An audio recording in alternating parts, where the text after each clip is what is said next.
Come on, hello. How was lunch? Good, okay.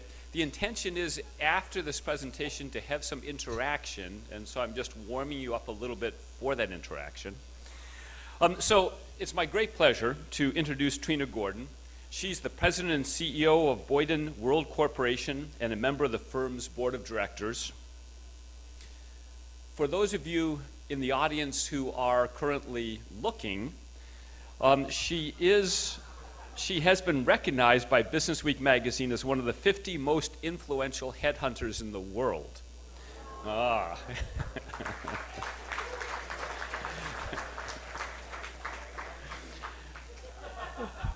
Trina conducts senior leadership engagements for global public corporations, privately held companies, and private equity-owned businesses.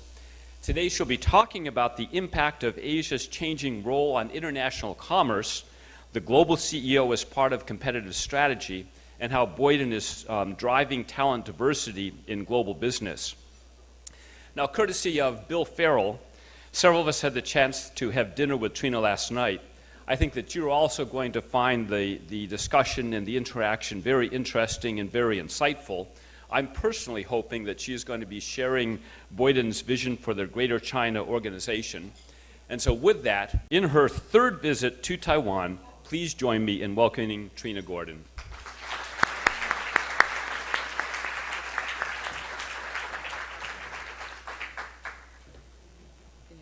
All right, thank you very much. Well, it's my pleasure to be here, and thank you for the very nice introduction from Alan. And I know from that, anyone who does want to give me a business card, I'm more than happy to do that after lunch. And of course, two of my partners are here, Jed and Bill, and I'm sure they'll be happy to help as well. So, before I begin, I simply wanted to say thank you for the opportunity to spend some time with you this afternoon. I've not found myself in a position where an introduction to Alan is important, and then Alan introduces me. Unfortunately, it seems I now have no one to introduce. So I will then sort of move on and talk with you a little bit about the subject that Alan has talked about, which hopefully themes very well into your conference in the next 2 days. And I do want to send a special thanks to Alan, to Bill, to Andrea. They were very warm and gracious hosts last night, so it's been a very, very lovely welcome back to Taipei. So, to get rid of my picture. We're going to talk a little bit about not just trends in global search, but also to share with you, I think, some of our firm's insights, my insights, into global talent, the shifting of global relationships, and importantly as well, how we look at our U.S.-Asian partnership. So some of my remarks today are really going to be informed by some of these important global economic shifts, how they're influencing the priorities of your organizations, our clients, and what that means particularly as it relates to multinational businesses and emerging multi-regionals. So what does shifting trade relationships have to do with, and what do they mean in our global, dynamic, and digital economy? I like to sometimes put anecdotal questions into play. So if you imagine you're sitting with your global CEO, and he or she poses a question to you from, let's say, Istanbul. And on one side of the Bosphorus is promising Asia, on the other side is Europe, and this, in this case, happens to be a US multinational. And she says, or he says, given the changes in our business, both on a macro and micro level, what do we need to do to sustain talent and become a globally competitive business? That's a really open question with a multitude of answers. So I thought we could step back a little bit and think about that question and talk a little bit about some of the challenges your organizations or our client organizations are seeing in the increasingly complex world of talent acquisition and talent recruitment.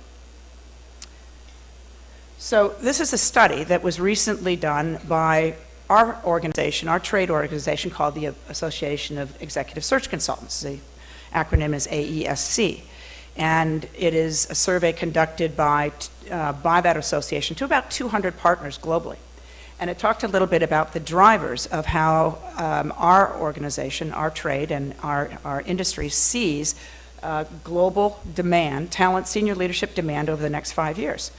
And I think the first two answers are pretty dominant and probably common sense in that globalization and changing demographics are a huge component of how talent and organizations investing in talent will look at the future. And if you think about globalization, that's clearly shifts in commercial relationships. Changing demographics are fueled by those shifts, and I think what we're starting to see is the emergence, because of these two particular factors, in multifunctional and really multi-generational next teams of leaders. So what we're also seeing is a pretty fast-paced, fragmenting set of sectors. There's a lot of competition, a lot of pressure for innovation through product and service, and that is leading to a variety of new business models. So the digital economy is really turbocharging globalization. It's reframing our thinking on demographics. And I find myself often being asked about how the digital economy is changing the outlook of our clients, our own firm, and in particular social media. And obviously there are a great deal of opportunities in social media, and I think it has forever changed the landscape of how we do business. So we're sort of at a point in the new economic era, let me go back, there we go, where new economies, digital economies, are really driving change. They're fueling opportunity and growth for companies. They're helping to develop new markets. And what does this mean for Boyden? Well, it helps us because clearly we need to leverage and extend our global network, just as our clients do. We're creating diverse teams of people to actually meet the client demand on search expertise and sector, multifunctional expertise. And that actually results in the fact that talent is obviously the core is still coming from a great deal of our more sort of major markets, but the very, very consistent trend line is now the emergence of talent in emerging markets. So it's become a huge priority for our firm to position ourselves on a multicultural, multi-global basis. And we're all part of that economy. We're all part of that global world. So this complexity is really driving a huge need for a greater understanding of how we see shifting needs and shifting markets. What happened there? Did I touch something? Oh, there we go. Thank you. I won't touch that again. Thank you. So we're seeing a lot. Technology, obviously, is not my forte. I've got to keep my hands to myself. So, wait a minute. What am I doing? Backwards. Sorry, everybody. There it is.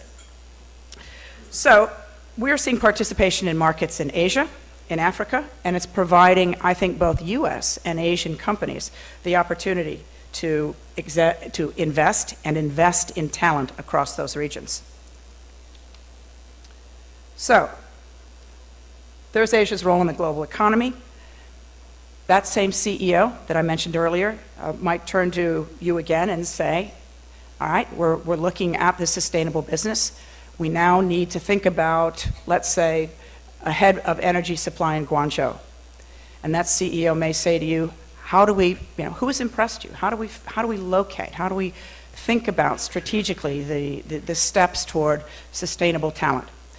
And you might have a few great ideas as it relates to networking or people you know, conference you've been to, but you may not necessarily be able to think about Suzlon, who, as many of you may know, is a leading wind turbine supplier in Pune, India. So, in essence, people in our business, in partnering with global organizations, are finding that geographic borders are slipping away. And we need to be able to respond to you and to businesses because more and more of client needs, corporate business needs, emerging and multi-regional, are cross-border. So the extent of the growth we're seeing in cross-border search is becoming incredibly significant. And these figures that are now here are, again, from the ASC. They talk a little bit about the percentage increase that we're seeing in client activity, in client demand globally, and obviously cross-border. So I'll read these out to you because the percentages might not be easy to see in the back of the room. Europe is, from calendar year 2011 to calendar year 2012, has seen a 67% rise in the demand for senior executive talent. So that's pretty impressive given some of the challenges in and out of the Eurozone. 47% in the Americas, and I think what is really encouraging and I think will be a consistent trend in future, 62% coming out of Asia Pacific. So what's driving this? I think one of the key drivers is increasing participation in new growth markets. We see that in emerging economies in Asia, Indonesia specifically, also in South Korea, in Thailand, in Vietnam. And our reflection here is this is Boyden's ability to drive growth through our clients in cross-border activity in Asia. And we've seen 120% growth in South Korea just last year. A lot of that has to do with some of the emerging growth markets in Korea, whether it be automotive or industrial or consumer or technology. We've seen a very nice jump in Indonesia of over 50% and an increase of 10% in Thailand. So this growth is really coming from multinational expansion, but it's also the rise of in-country technology and telecoms from Thailand. It's the financial services sector in Vietnam. And it's also a host of automotive, as I mentioned, automotive, industrial, and consumer demand in Korea. So these three particular economies, from our lens, are in a tremendous growth phase. But I think it's also important to remember mature markets. McKinsey did a study recently that talked a little bit about GNP and where it's going by 2025. And the country that will, and the city that will have, is projected to have the most amount of GNP by that time is Tokyo at 2.2 billion US. And that is projected to dwarf New York City at 1.5 billion US by 2025. So I have some interesting data from just come out to us in January from the China Ministry of Commerce, and it talked a little bit about foreign direct investment into China, which this past year totaled about 111 billion. So that was 3.7% lower than 2011. And you correspond that with Japanese direct investment going out, which was about 30% higher at about, I believe it's a record 77 billion. Financial Times is estimating that perhaps by the close of this year, outbound investment will now exceed inbound foreign direct investment in China. And HSBC, one of our clients globally, talks a good bit about some of the factors behind that. And I think Boyden and perhaps some of you in this room have also seen that in terms of the attractive low barrier to entry in some of the other emerging markets in Asia, be it Vietnam, be it Indonesia, and the fact that labor costs and the dynamics of labor are shifting to those countries. So I'm going to share a little anecdote. I had an opportunity last week before I came to Asia to speak with one of our clients who is the CEO of a global advisory firm in the legal space. And they too are looking at some of the demand that is occurring for them. They have a good global presence, but certainly want to strengthen in Asia. And as many of us in this room know, the next phase of US and Asian partnership has moved beyond the commodity of product and supply to that of service. So this particular law firm is looking at that very hard. And they're finding some challenges. They're finding that some of the very capable local firms or regional firms have an absolute command of how to do business locally. They understand complex bureaucracy, they understand change, they understand sometimes the levels of transparency. And this advisory firm is having a bit of a challenge with thinking about how they engage, particularly in China, when Chinese clients aren't necessarily willing to pay the fees that advisory firms have typically seen in the United States and in Europe, just to get their sort of educational foundation up to speed. So this is changing, I think, some Western companies, particularly, again, in the advisory space, as to how you approach rapid growth markets in Asia and how you obviously compete with local firms. So as we look across the spectrum of our client base in the search advisory world, I think we've come to the conclusion, and we're not the first to do this, that in the context of U.S. and Asia, the day of the U.S. expatriate having a great deal of success in Asia is over. So I'm going to go back to some of the first two slides I gave you, which talked a little bit about changing dynamics and globalization, and talk a little bit about those two big drivers of growth, because they are certainly fueling the executive search industry. And we're at the beginning, I think, of just a whole another shifting change in demographics. So as we think about that partnership, there's, as I mentioned, significant cross-border activity, and so much of that today rests on the profile of a global CEO. So at the beginning of the session, I talked a little bit about that CEO talking about sustained advantage, and now we're looking at specific skill sets. And when you build on those things, you obviously come to the sustainability and the critical nature of how you build that management team, notably starting with your CEO. And so how, and what does a CEO begin to look like? And here's some short thoughts on what clients are looking for. In this new phase of globalization, economic challenges have highlighted a need for change and a whole new set of skills in global leaders. So organizations are absolutely requiring broad gauge sets of skills in CEOs, particularly with experiences from multiple markets. You have to have multiple lenses, whether it's a product, whether it's a service, and have the understanding of multiple markets, multiple customers. So these changing demographics, I think, are highlighting the fact that clients want leaders who've had these different experiences, and globalization, it means that clients are becoming very, very much more specific in terms of their requirements, not only in geography, but cross-functional skills, cross-sector skills. In fact, I think in our board services practice, what we're discovering is that nominating and governance committees of boards of directors are becoming very, very select in CEOs or senior leadership from the C-suite, looking for CEOs from a consumer sector that probably have had an understanding of early supply chain. Latin American executives that have been through transformational change and have moved from sector to sector. So when we think a little bit about Asia, there's been a major demand in global CEOs in these fast growth markets. In our experience, one of the main drivers of this is the investment opportunity offered by Asian markets, particularly in the economic climate we're in. So as far as our clients are concerned, a global CEO and his or her ability to concept and implement a strategy is key to that company's future performance.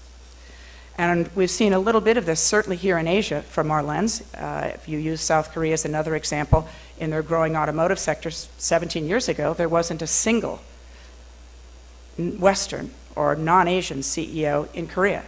Now, as evidenced at least by the Korean Automotive Importer and Distributors Association, 6 of the 17 major automotive, either manufacturers or suppliers, are out-of-country CEOs. In Vietnam, I think international competition is driving the fact that they are looking for external CFOs and CEOs, particularly in the financial services sector, where they are seeking to gain competitive position as banks come into the country, and also as it relates to gaining good governance against international standards. So you might ask the question, where do global CEOs come from? They walk through that door, and there's the heaven of the C-suite. And there's obviously two answers. One is internal, and that internal promotion has a host of great advantages. There is the understanding of company, the all-important understanding of culture, and then obviously there is the external selection process, and where obviously we get a little bit more involved, and there's, I think, certainly a continuing debate even globally about some of the merits of internal versus external selection.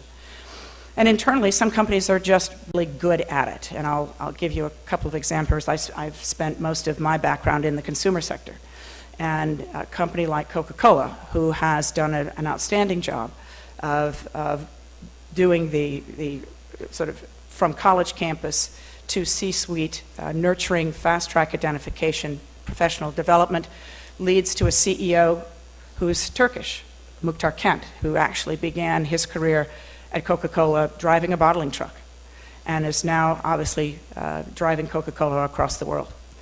And for those of you who have had the opportunity to either meet or see or listen to Indra Nooyi from PepsiCo in a conference, I happened to be at the Most Powerful Women's Global Fortune Magazine conference in October, and she was one of the keynote speakers, and she spoke very personally about her journey from India and her family, and bringing her family with her to the United States, joining PepsiCo, literally learning the business and operating, and then obviously becoming their CFO, and then again their CEO in 2006.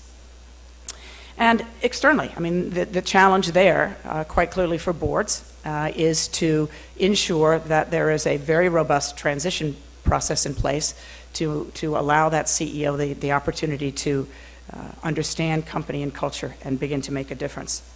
So in our work, we've definitely seen a trend towards hiring a global CEO that has both diverse geographic, multi-sector, and multifunctional experience. So how does one senior executive get to become that global CEO? Now, I have a sort of a personal opinion on that. To me, becoming a global CEO is a responsibility both of the company and the individual. And obviously the company's responsibility is, as I mentioned earlier, to start early and to begin to build a very robust program around talent identification and ensuring that global leadership opportunities arise for that management team and for future talent. I think individuals have a responsibility as well, and that means challenging yourself to go out and develop that broad skill set, raising your hand for challenges that may seem a little bit uncomfortable, developing your leadership skills interpersonally, through teams, through diverse sets of teams, developing, I think, a very customer-oriented approach, both inside your organization and outside your organization, and always being a proponent, if not a participant, in what I think is really important for the well-being of any organization, and that's innovation. So I think finally a sustainable record of moving through those skill sets is a very valid way to go. So obviously performance for global CFOs and CEOs rest on the ability to impact culture and impact company. So how do organizations ensure that a sustainable business is led by the right CEO? And I think the critical component for long-term viability, as I've mentioned, robust succession planning and developing that next level of talent. And sometimes succession planning isn't always feasible. When we think of external hires in those occasions where a board decides that transformational change is necessary, we often find ourselves partnering with client organizations to help build succession. And we find that one of the single critical success factors to that is for the board and the CEO to commit to talent management as a mandate throughout the organization. In order for talent to be nurtured and developed, it has to be, I think, a directive, a belief, a philosophy at the very top of the organization. And at that point, as it cascades, it is the single most ingredient for success. So how do advisory firms respond? Well, I think what we've learned is you have to position yourselves as strong, vital partners for both multinationals, for multi-regionals, and emerging partners into the future. Executive search firms are either fortunate or unfortunate, and then we have the opportunity to be sort of early barometers of economic change. We're amongst the first to feel the surge of confidence in an economy and seeing clients invest in their businesses. And we're also the very first to feel some of the pain of contraction. So what we tried to do, particularly at the beginning of this last downturn in 2008, 2009, was to position ourselves at the very center of everything we do on behalf of our clients. So clients are our central focus. And what we're seeing from them, as I've mentioned, is a very heightened demand, particularly since the 2009 and 2008-09 crisis, that they are looking for value, they are looking for deep expertise to match what they need across their global organizations, and they want it delivered in a very professional, knowledgeable, and efficient way. So in our environment, advisory firms need to understand who their clients are, what the talents are that they need, and maintaining that excellence and speed of delivery and our focus on expertise by sector, by function. So I'm going to leave you with one word: diversity. And the diversity I'm referencing is multifunctional, it's leadership through business transformation, it's global citizenship, it's a demonstrated record of performance, particularly in innovation and influencing your organization. Because in today's global multicultural business environment, this is a critical requirement for leadership. And when you think about the next time you sit back and talk with your CEO or your senior leadership team about the question of leadership, please remember that this particular component is a very important part of guaranteeing the future success of a leader with multiple experiences who can drive a high-performing, global, sustainable business. On that note, I thank you very much.